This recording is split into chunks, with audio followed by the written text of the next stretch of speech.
Hey, what's up? Real quick, everybody who purchased the split cable yesterday, you totally rock. Thank you so much. Like genuinely, I really truly appreciate it. Just so you know, the Black Friday sale for Periapt is going all the way through Monday. So if you didn't pick it up yet, you still have plenty of time. But again, thanks guys.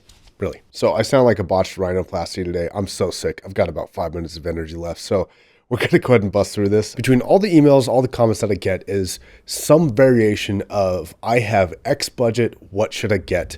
This is going to be that list. Now, two things. I'm on a time crunch, and unlike Batman, I have a family. Sorry, that was mean. No, but it is Thanksgiving today, and so I do have an eventual time crunch. Also, to keep this video from being so boring that we all just want to die, I'm just going to give myself 20 seconds per headphone that I talk about. And, you know, if I make it, I make it. And if I don't, it's over. Time's over. I figured it would be best to rank these prices in terms of addiction level. So 0 to 100. This is low level addiction. This is like you barely stepped your toes in yet. You haven't quite started. Maybe you're convincing yourself that maybe this audio thing is something you want to get into. So you're going to try some headphones, but you don't want to spend a lot of money. What are you getting? SHP 9600s. These are a great all-rounder headphone. They have a good level of bass response. They have an open back design, which is going to be unique for a lot of people. Most experiences with the headphones for most people are closed headphones like Beats. They don't sound that good. So these are going to sound a lot bigger, a lot more open than you're probably used to. That being said, damn it, K361. This is a good example of a very clean sounding closed back headphone. It's probably one of the best closed back headphones at any price, surprisingly, and it's $99, which is crazy. It's got, again, good mids, good upper, good kind of treble response, good bass response. It's just good overall. I made that one. HD 569. This, I don't know if I've actually done a review of this, but this is probably the best Sennheiser that you can get under $100. So right now it's $98. I'm sure tomorrow, as of this video coming out, Black Friday, it will be a little bit cheaper, which will be nice. But yeah, good introduction into the Sennheiser sound. Zex Pro, which is an IEM for, it's a Critical collaboration. A lot of people are going to be asking about Project Red from Critical. I haven't actually tried that, though I've heard good things. I'll link both down below, but the permanent list will be the Zex Pro at $40. I think it's a great IEM that covers basically all of your basic needs for kind of a really nice IEM sound for $40. And its 20-second timer is brutal. Jeez, I should have made it 30. Okay, the Aria. You need to get tips. So this brings this total price up to $90. With the right tips, I recommend the Final Audio ear tips. That really enhances the bass response to be on another level than what it already is, coming from a more kind of smooth and very enjoyable sound. Man, this is hard. Now, since I'm only doing 20 seconds, and ask your girlfriend, she knows how disappointing that is. Sorry. You can just search my name and the particular headphone you're interested in, and I'll have a full in-depth, full-length review for you to watch. So yeah, $100 to $200. You are looking for a more permanent headphone, something that will stick around for a while, that has really good sound characteristics, that will kind of get you into that level and may provide some extra benefits over the $100 and under category. That's your addiction level. Pretty low level still. This is actually kind of fun. Okay, AirPods Pros 2.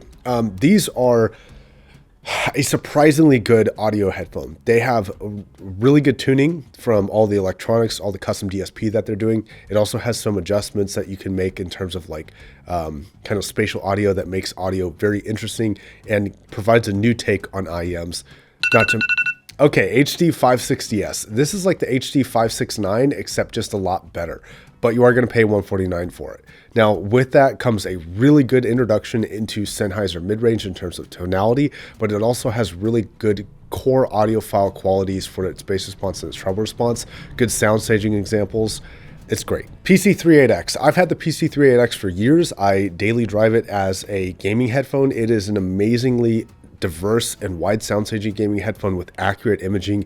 It's really wonderful. It is open back, so it doesn't give you that compression feeling or get really hot. The microphone actually sounds really great, and it's been a solid workhorse. I think the one $200 to $500. Their audiophile YouTube channels have their full grips on you, and there's no escaping this point. You've budgeted for under $500 because you want to be responsible, though you don't know that in 2 years you will be spending $3,000+ on some of the best headphones that exist. So you're fully in. Okay, Odyssey Maxwell. Similar to the AirPods Pros 2, this introduces a lot of technology to make it sound a lot better. but it actually delivers on sounding a lot better. This is a gaming closed-back headphone that is actually one of the best closed-back audiophile headphones, surprisingly. And it's also very, very, very, very good for gaming with great battery life, good connectivity.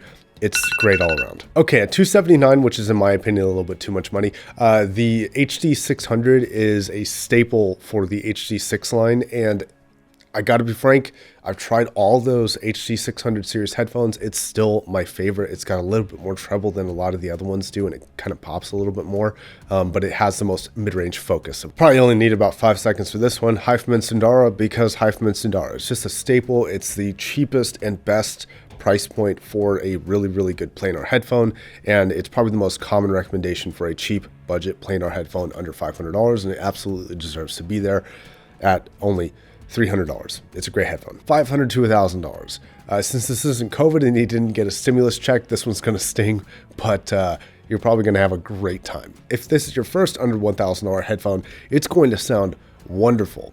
If you've been in this hobby for a while, you will realize that under $1,000 has been an extremely slow-moving kind of field, and things just don't really move that quickly, and the recommendations don't really change a lot, so it's a little bit boring now. Okay, the Stealth Aria. This originally started, I think, at $1,600, and I didn't think it was that great, but considering it's reduced its price to almost half at $900, coming in at under $1,000, I think this is actually a really great headphone for $900. I think it really competes. There's a couple things here and there I would change about it, but overall, it's kind of great overall headphone from HiFiMAN. That one kind of cheated. 109 Pro, a really good headphone. I think last year I called it the headphone of the year because the price point, the build quality, the comfort, and the sound quality was really exceptional. It's got a slightly V-shaped sound, though definitely not bad. Meze really learned from previous designs, and being their first in-house driver, that was an extremely impressive first generation headphone from them. I'm excited for the future. LCD2C, a classic, kind of the next step up from the Sundara. It's a little bit darker, smoother of a sound signature, but you get really good benefits like bass response to a newer, better level. I'm really curious how this would compare directly head-to-head with the Stealth Aria. This would be a very interesting comparison. I think they're not equivalent necessarily. I think the Stealth Aria is better, but I think, I'm going to pretend like I didn't see that, but I think that the LC2 definitely has a specific audience for it who would love it way more than the Aria, and vice versa for the Aria. Aria Organic for $1,300. I think this is the best $1,300 and under headphone that you can purchase today. I think it outcompetes the Stealth Aria by enough of a margin to make that extra money worth it. I also think the looks are a lot better. It's solid everywhere. The timbre on the top end is a little bit off compared to higher end headphones, but it's still very, very good. MM500, this is an honorable mention. I did get an MM500 from a viewer, and it was out of phase, so I unfortunately had to send it back, and I didn't get a chance to review it. A lot of people talk about it. It's not going to make my final recommendations list, but it is an honorable mention here.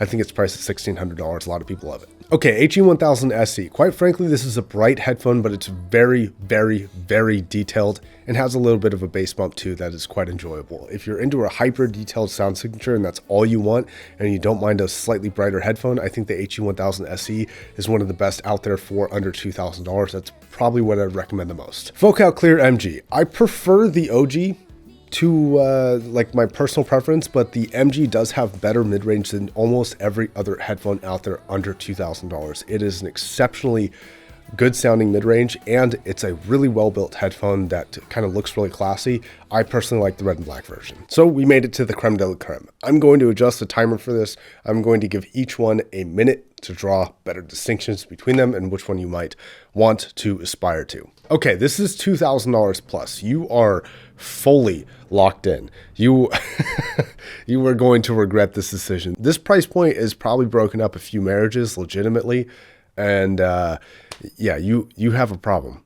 But you know, at least you're getting really, really, really good headphones. The Empyrean 2. This represents the best headphone that Meze has ever made. It's one of the best headphones out there today. In general, it sounds exceptional. It's a notable improvement over the Empyrean 1.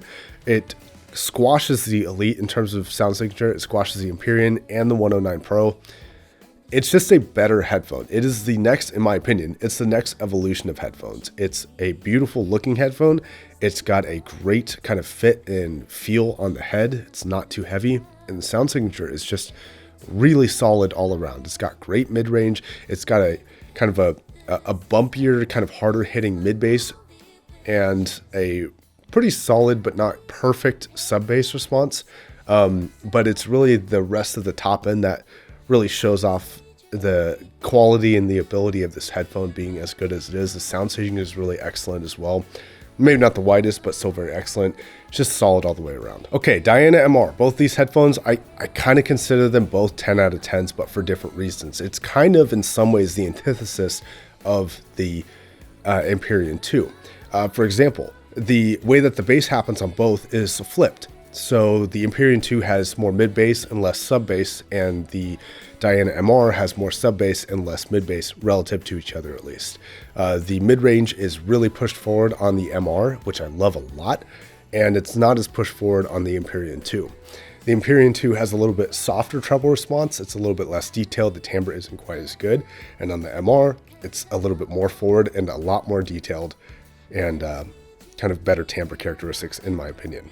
I'm going to give myself a couple extra seconds for that burp, sorry. Now, the MR is also a very lightweight headphone, but it has a very different build philosophy. It's tougher, it's more slim, it's more kind of sleek and not quite designed in the same kind of design language, but has its own unique take on being a very an overbuilt headphone. Okay, I just want to talk so much more about these. I'll do it in a separate video, I promise. For IEMs, for the money for every other category, I would say that headphones are better outside of like under $100. Like a $200 headphone, in my opinion, is better than most $200 IEMs. It might be a hot take, but that's just my personal belief. But when it comes to the best IEM that I've ever tried, it is a $2,700 IEM called the Fur M5. It is a wonderful sounding IEM that I think legitimately competes with full-size headphones at this price range. I don't know if it beats them, but the fact that it can go head-to-head with such an expensive price category and still seem competent and competitive is just so impressive to me, especially since you can just stick it in your pocket. That's just a huge benefit. So if you're into really, really high-end IEMs and you want to know which one is my all-time favorite, the Fur M5 is the one. Okay, and then two honorable mentions for like the ridiculous price category. So, I mean, they're all ridiculous at this price, honestly, but 1266 and HE1. Now, HE1, if you want just ultra craziness at $60,000, you got super money, you know, yeah, it's a very good headphone. It's a very luxurious headphone. I personally prefer the sound quality of the Empyrean 2, but if you're just into really high-end luxury products and you can afford it, then, you know, I guess you might as well waste some money on that one, right? The other headphone is the 1266. Now, the 1266 is a, sorry, I don't know what that noise is. The 1266 is a phenomenal headphone, but it's got a little bit of a caveat. It's right back there. It's not the most comfortable headphone, and that's actually why I personally prefer the Diana MR as an overall Abyss headphone. But subjectively, I think the 1266 still sounds a little bit better to me, even though it's not as technically complete as the MR is, oddly enough. This is one of those things where my personal preference for the 1266 outweighs the technical kind of objective performance of the Diana MR. But still, 1266 for me is a little bit better, but it's also like double the cost of the Diana MR. So a lot of people won't be stretching to that, especially since the Diana MR, especially with the vegan pads, is just way more comfortable. This was a surprisingly stressful video. I've hurt my own feelings in this video, actually. Like I did not explain some of these headphones as well as I wanted to. But again, there's full reviews. This is fun. I should actually do this more, just to kind of force myself to be able to give a 20-second synopsis of an entire headphone. But it's hard. You try it. Okay, bye.